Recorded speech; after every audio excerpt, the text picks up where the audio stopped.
Hello, welcome to Studygram channel. आज हम हिंदी व्याकरण के महत्वपूर्ण प्रश्नों का प्रैक्टिस सेट करने वाले हैं। पहला प्रश्न देखते हैं। यथाक्रम की समास का उदाहरण है कर्मधारय का बहुब्रीहि तत्पुरुष अव्ययी भाव। तो इसका राइट आंसर है वो ऑप्शन चौथा है, अव्ययी भाव।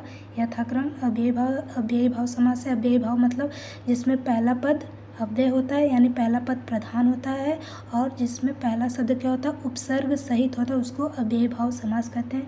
यथा क्या है, यह अव्यय शब्द है, और अव्यय का मतलब होता है जो किसी भी रूप में परिवर्तन या बदलाव नहीं होता, उसको अव्ययी भाव समास कहते हैं।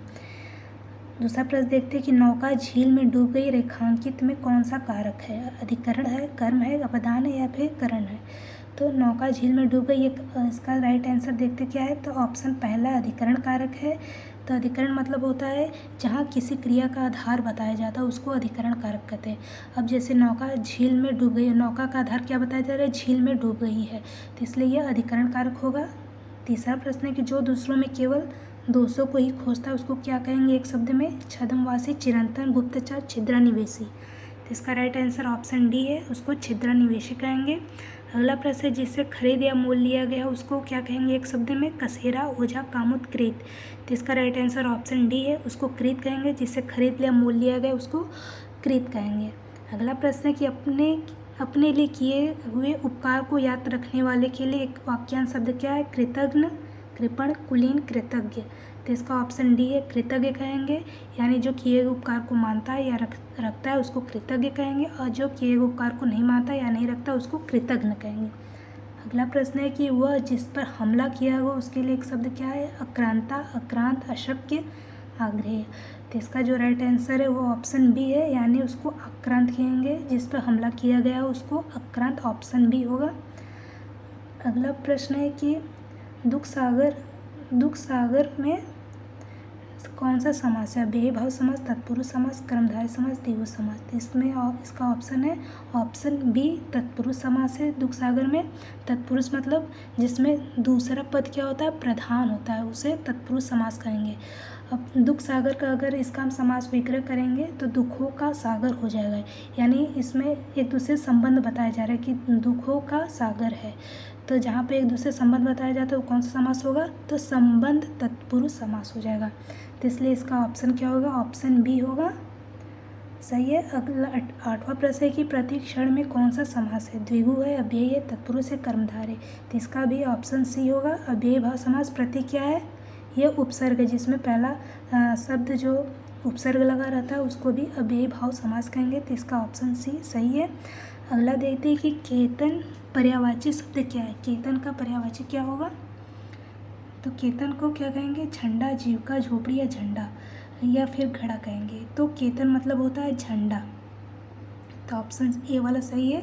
अगला प्रश्न है कि कोकनद का पर्यायवाची शब्द क्या होगा। कोकनद मतलब कमल, ओझल, कपट या फिर कपड़ा। तो इसका ऑप्शन कोकनद मतलब होता है कमल। आजकल प्रश्नों में जैसे अंबुज, नीरज, पंकज, सरोज इस तरह के प्रश्न करना बंद हो गया। अब आजकल तो प्रश्नों का लेवल थोड़ा अलग हट के आ रहा है। तो आजकल जैसे प्रश्न में पूछता है कि कोकनद किसको कहेंगे, तो कोकनद कमल को भी कहेंगे, इंदिवर को भी कहेंगे, अब्ज भी कहते हैं, सरसिज कहते हैं, तामरस कहते हैं, पुंडरिक कहते हैं। इस तरह के प्रश्न आपको दिखाई देंगे। पूछ देगा इंदिवर मतलब क्या होगा, किसका पर्यायवाची है, अब्ज मतलब क्या होगा, सरसिज मतलब क्या होगा, तामरस मतलब क्या होगा। तो इस तरह के प्रश्न पूछा जाता है। चलिए अगला प्रश्न देखते हैं। वांछा का पर्यायवाची शब्द क्या होगा, इच्छा, ईर्ष्या, आवाज़ या फिर आपत्ति। तो इसका राइट आंसर देखते हैं, तो क्या है, इच्छा है। वांछा का मतलब होता है इच्छा। इच्छा को हम अभिलाषा भी कहेंगे, स्प्रिया भी कहेंगे, इप्सा भी कहेंगे, या फिर अभिप्राय, कामना, आकांक्षा, इस तरह के शब्द जो है पर्यायवाची पूछे जाते हैं। चलिए अगला प्रश्न देखते हैं कि सुरधनी शब्द का पर्यायवाची क्या है। गजानन, गाय, खिड़की या फिर गंगा। तो इसका ऑप्शन डी है, सुरधनी को गंगा भी कहते हैं। गंगा का और भी पर्यायवाची जैसे सुरसुरी भी कहेंगे, सूर्य सरिता कहेंगे, ध्रुव नंदा कहेंगे, अलकनंदा, भागीरथी, विष्णुपगा, जानवी, इस तरह के जो पर्यायवाची शब्द पूछे जाते हैं। अब थोड़ा पर्यायवाची जो शब्द आते हैं वो थोड़ा कठिन लेवल का होता है, तो इसको पहचाना बहुत ही मुश्किल होता है। तो इस तरह के पर्यायवाची शब्द आपको याद करने पड़ेंगे। अगला प्रश्न देखते हैं कि भीति शब्द का अर्थ क्या होगा। भीति मतलब क्या होता है, डर, दीवार, आदत, फिर ततया। तो इसका जो राइट आंसर है उसको डर कहेंगे। भीति शब्द का अर्थ होता है डर। चलिए अगला प्रश्न देखते हैं। 14वां है, 40 वाला प्रश्न है कि वारण शब्द का अर्थ क्या होगा। वारण मतलब क्या होगा? चुनाव, न्योछावर करना, अलग होना, विशेष रूप से जानना। तो वारण का मतलब होगा ऑप्शन बी, यानी न्योछावर करना होता है। अगला प्रश्न है, जो पहले न हो उसको, उसके लिए एक वाक्यांश क्या है? अभ्यस्त, अभूतपूर्व, अपेक्षित या फिर अप्रहत। तो इसका ऑप्शन बी है, अभूतपूर्व कहेंगे। जो पहले कभी न हुआ उसको अभूतपूर्व कहेंगे।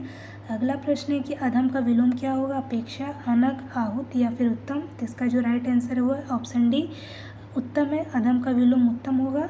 अगला प्रश्न है कि हाटक शब्द का पर्यायवाची क्या होगा? हाटक मतलब क्या होता है? ऑप्शन डी, कनक यानी सोना कहेंगे। सोना के जैसे स्वर्ण, हेम, कुंदन, जातरूप, हिरण्य, महारजत, इस तरह के प्रश्न आपको देखने को मिलेगा। आप ऐसे प्रश्न नहीं पूछा जाता है कि स्वर्ण मतलब क्या होगा, कनक मतलब क्या होगा। अब ऐसे प्रश्न नहीं आता। अब ये पूछता है कि जातरूप किसको कहेंगे, हिरण्य किसको कहेंगे, महारजत किसको कहेंगे, कुंदन किसको कहेंगे। तो अब इस तरह से प्रश्न पूछा जाता है। तो आपको ऐसे प्रश्नों याद करने पड़ेंगे, तभी आपको ये प्रैक्टिस सेट लगाने का कोई मतलब बनेगा। तो चलिए आज के लिए बस इतना ही, और भी प्रैक्टिस सेट हम नेक्स्ट वीडियो में देखेंगे। जय हिंद।